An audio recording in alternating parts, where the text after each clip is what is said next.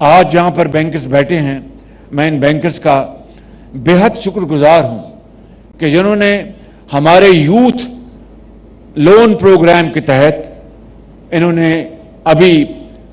ان چند مہینوں میں 30 ارب روپے انہوں نے تقسیم کیے ہیں ان نوجوانوں کو، جن میں سندھ، بلوچستان، پنجاب اور کے پی، گلگت بلتستان اور کشمیر سب شامل ہیں۔ میں ان کا بے حد شکر گزار ہوں، چاہے وہ حبیب بینک کے پریزیڈنٹ اورنگزیب صاحب ہوں، چاہے وہ پنجاب بینک کے پریزیڈنٹ ہیں یا سندھ بینک کے پریزیڈنٹ ہیں یا خیبر بینک کے پریزیڈنٹ ہیں یا اسٹیٹ بینک کے چیئرمین، جو بھی ہیں، میں ان سب کا انفرادی طور پر اور اجتماعی طور پر ان کا شکریہ ادا کرتا ہوں۔ لیکن یہ کافی نہیں۔ اگر دیکھیے، اگر ہم نے ایس ایم ایز کے لیے، اسمال میڈیم انٹرپرائزز کے لیے اگر ہم نے مینڈیٹری لونز کی ڈسبرسمنٹ کے لیے کوئی نظام وضع نہ کیا تو معاف کیجئے، میں اگر کوئی گستاخی کروں تو میں معافی چاہتا ہوں، تو پھر بینکس عام طور پر بڑے بڑے بزنس ہاؤسز کو وہ لونز دے دیتے ہیں یا ٹی بلز میں انویسٹمنٹ کر لیتے ہیں، گورنمنٹ بانڈز میں انویسٹمنٹ کر لیتے ہیں تاکہ ان کی انویسٹمنٹس بالکل سیف رہیں، انکم رہے اور کوئی رسک نہ لینا پڑے۔ رسک کے بغیر تو دنیا نہیں چلتی، رسک کے بغیر تو نہ کوئی کاروبار چلتا ہے، نہ ریل چلتی ہے، نہ کوئی معاش چلتا ہے، رسک لینا پڑتا ہے۔ اس لیے میں سمجھتا ہوں کہ آج وقت آ گیا ہے کہ ہمیں بینکرز کے ساتھ مل کر بیٹھ کر بات کریں اور مینڈیٹری ہم ان کے اوپر یہ بات لازم کر دیں کہ پوری ان کی جو پورٹ فولیو ہے اس میں یوتھ کے لیے، نوجوانوں کے لیے، چھوٹے کسانوں کے لیے، چھوٹے دکانداروں کے لیے اتنی اماؤنٹ ان کو مینڈیٹری ان کے اوپر لازم ہوگا کہ ان کو ڈسبرس کریں۔ یہ ہے وہ طریقہ دنیا میں آگے بڑھنے کا۔ آج یہ سب بیٹھے ہیں، انتہائی محترم لوگ ہیں، میں ان کا بڑا احترام کرتا ہوں، لیکن میں پوچھنا چاہتا ہوں کہ وہ 3 ارب ڈالر جو کہ ماضی قریب کی حکومت میں 4% پر بڑے بڑے بزنس ہاؤسز کو دے دیا گیا، آج میں ان کو ملوں گا، وہ ہمارے سروں کے تاج ہیں، وہ پاکستان کے لیے بے پناہ پیداوار کرتے ہیں، رسک لیتے ہیں، پروڈکشن کرتے ہیں، امپلائمنٹ کرتے ہیں، ایکسپورٹس کرتے ہیں، لیکن سوال یہ پیدا ہوتا ہے کہ 3 ارب ڈالر بڑے بڑے بزنس ہاؤسز کو دے دیا گیا، ان بچوں کا خیال کیوں نہیں رکھا گیا؟ ان بچوں کا خیال کیوں نہیں رکھا گیا؟ چھوٹے کسانوں کا خیال کیوں نہیں رکھا گیا؟ اسمال اینڈ میڈیم انٹرپرائزز، ان کا خیال کیوں نہیں رکھا گیا؟ اگر یہ ڈسٹریبیوشن ایکوٹیبل ہوتی تو پھر ہم ایگیلیٹیرین سوسائٹی کی طرف بڑھ رہے ہوتے۔ میں سمجھتا ہوں کہ اس کے لیے ہمیں آگے بڑھنا ہے، اس کے لیے کوشش کرنی ہے، اور انشاءاللہ یہ نظام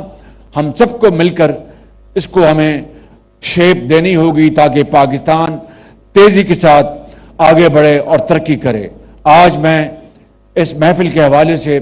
آپ سب کا ایک مرتبہ شکریہ ادا کرتے ہوئے، اور مجھے ایک اور چیز یہاں پر بڑی بھلی لگ رہی ہے، بڑی بھلی محسوس ہو رہی ہے کہ یہاں پر قومی یکجہتی کا بھرپور اظہار کیا گیا ہے۔ یہاں پہ اس کا سارا مظاہرہ یہاں پر نظر آ رہا ہے کہ یہاں پر الحمدللہ پورے پاکستان سے جو لوگ ہیں جو کراچی میں بستے ہیں وہ موجود ہیں، کراچی کے غیور عوام موجود ہیں، اندرون سندھ کے غیور عوام موجود ہیں، اور مل کر یہ گلدستہ یہاں پر بیٹھا ہے۔ یہی وہ طریقہ ہے اگر ہم نے پاکستان کو آگے لے کر جانا ہے، یہی وہ طریقہ اگر ہم نے پاکستان کو غربت اور بے روزگاری سے نجات دلانی ہے، اس کے لیے ہم نے الحمدللہ ایک بہت مربوط اور ٹھوس پلان تیار کر لیا ہے۔ پاکستان اب ڈیفالٹ کے خطرے سے نکل چکا۔ جو بدخواہ تھے وہ دن رات وہ اپنا جادو ٹونے کر رہے تھے، پھونکے مار رہے تھے کہ پاکستان خدا نہ خواستہ ڈیفالٹ کر جائے، لیکن اللہ تعالیٰ کو اس قوم کی بہتری منظور تھی، اللہ تعالیٰ کو آپ کی ترقی اور خوشحالی منظور تھی کہ پاکستان نے ڈیفالٹ نہیں کیا۔ اب ہم نے اگلی سمت کی طرف جانا ہے، اپنی معاشی ترقی کے لیے